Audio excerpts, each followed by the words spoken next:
ప్రతిక police స్టేషన్లో suicide చేసుకున్న Tanuku rural SI మూర్తి audio బయటకొచ్చింది. తనకు జరిగిన అన్యాయంపై తన స్నేహితుడికి కాల్ చేసి విషయం చెప్పాడు. తనకు సంబంధం లేని విషయంలో ఇరికించారంటూ ఆవేదన వ్యక్తం చేశాడు. కొంతమంది అధికారులు తనని మోసం చేయడం వల్లే తాను ఇబ్బందులు ఎదుర్కొంటున్నానని తెలిపాడు. తనకు జీవితంపై నమ్మకం కోల్పోయానని ఆత్మహత్య చేసుకోబోతున్నట్లు చెబుతూ కన్నీళ్లు పెట్టుకున్నాడు. తన స్నేహితుడు వారించినా వినలేదు. నిర్ణయం తీసుకున్నానని, పిల్లల భవిష్యత్తు గురించి ఆలోచిస్తే భయంగా ఉందంటూ ఆవేదన వ్యక్తం చేశాడు.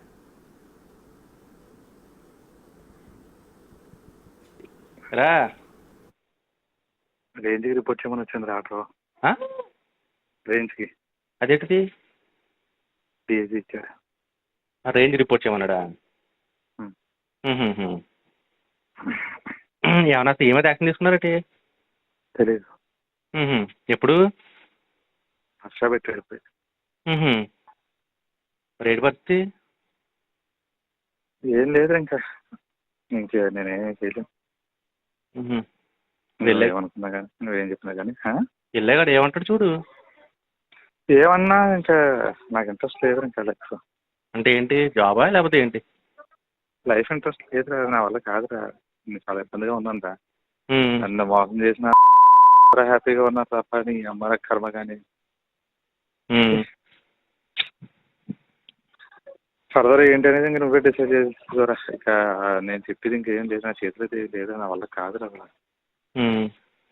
నాకేదో పెట్టి అలా గెంటుతున్నాను కానీ కృష్ణకుమార్ గారు ఆ నాగేశ్వరరావు చేసిన పనికి నిజంగా ఈరోజు నేను ఇంకా ఏదో అలాగే గెంటుతున్నాను. పొల్లి వీఆర్ భీమవరం కదా. సర్లే చూద్దాం. మరి సడన్గా మళ్ళీ రేంజ్ కూడా ఏంటి తెలీదు. ఏమో ఇప్పుడు వచ్చింది. ఆర్డర్ పెట్టారు. వాళ్ళు ఇప్పుడు దాకా ఉన్నావు. ఇప్పుడు వెళ్ళి ఒకసారి అసలు కనబడాడు.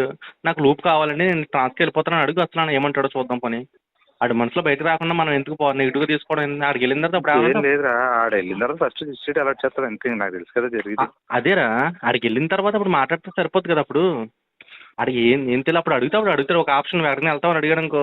ఒకటి అప్పుడు చెప్పు రాజమండ్రి, లేదా నాకు లూప్కి వెళ్ళిపోతాను ట్రాన్స్కమ్మని అడుగు. అప్పుడు దాని మీద అప్పుడు ఏమనంటే అప్పుడు చూద్దాము. అక్కడ ఏమవుతుందో తెలియకుండా కంగారుగా ఇంకా అక్కడ ఏమవుతుంది అని ఏం లేదు. అంతా ఊహిస్తుందే జరుగుతుంది అంతే. అలాగే ఒకటి ఏదైతే ఊహిస్తున్నా స్లోగా జరుగుతుంది అంతే.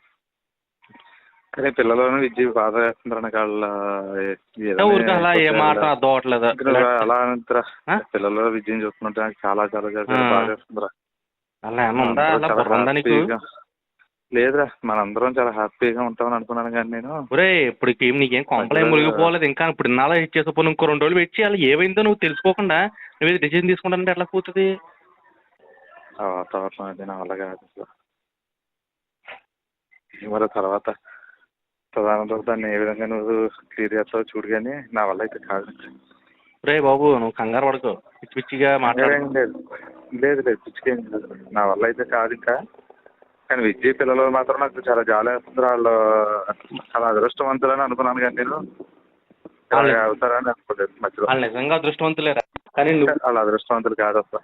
వాళ్ళ అదృష్టవంతులే. నువ్వు మాట్లాడే నువ్వు చేసే పనుల వల్ల దురదృష్టవంతులు అవుతారు. చాలా అదృష్టవంతులు అని అనుకున్నాను కంటే చాలా హ్యాపీ అని అనుకున్నాను. నువ్వు మాట్లాడుతున్నాడు ఒకసారి నీతో మాట్లాడుతున్నావు. నువ్వు ఎవరితోటి మాట్లాడు. నేను బయట సీఎం గారి బందోబస్తు వచ్చాను. ఇప్పుడు అనవసరం విద్యను కంగారు పెట్టుకో. ఇప్పుడు ఏం చేసుకుంటావు? ఏం చేసుకుంటావురా? ఏం చేసుకుంటావని అంటే ఏం చెప్తాను. నా వల్ల కావట్లేదు రాదురా. నేను ఉండలేకపోతున్నా.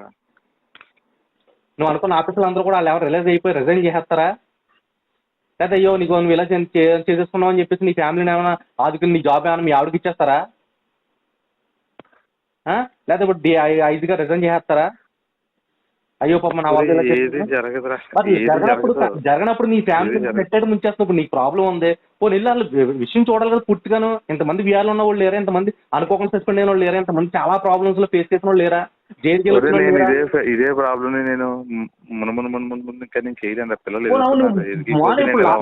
ఇప్పుడు నేను వదిలి ఇప్పుడు లాండర్ వదిలే. నేను ఏమైనా వద్దన్నా లాండర్ వదిలే. నీ జీతం వస్తుంది 90,000 వస్తుంది. లాండర్ వదిలే. ఇప్పుడు ఏమైంది నీకు? నీకు జీతం కదా కావాల్సింది.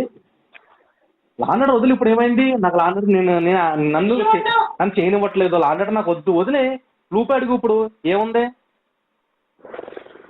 అంతేగాని అసలు నువ్వు ఆ మాట్లాడే మాటలు ఏంటి, నేను ఏదో అయిపోతానంటే నిజంగా చెప్తున్నాను రా, నీ భార్య పిల్లలు కానీ ఏమన్నా ఎలా ఉంటారో నీ పరిస్థితి ఊహించుకో అంతే. నువ్వు రోడ్ల మీద చూస్తుంటా చూసావా, అంతకన్నా ఘోరం అవుతుంది. కనీసం వెనకాల వాళ్ళ వెనకాల అమ్మాయి వెనకాల ఎవ్వరు కూడా లేరు. అది మాత్రం గుర్తుపెట్టుకో, అమ్మాయి వెనకాల ఎవ్వరు కూడా కనీసం వెళ్ళి పుట్టింటికి వెళ్ళి ఏడటానికి కూడా ఎవరు లేరు అమ్మాయికి.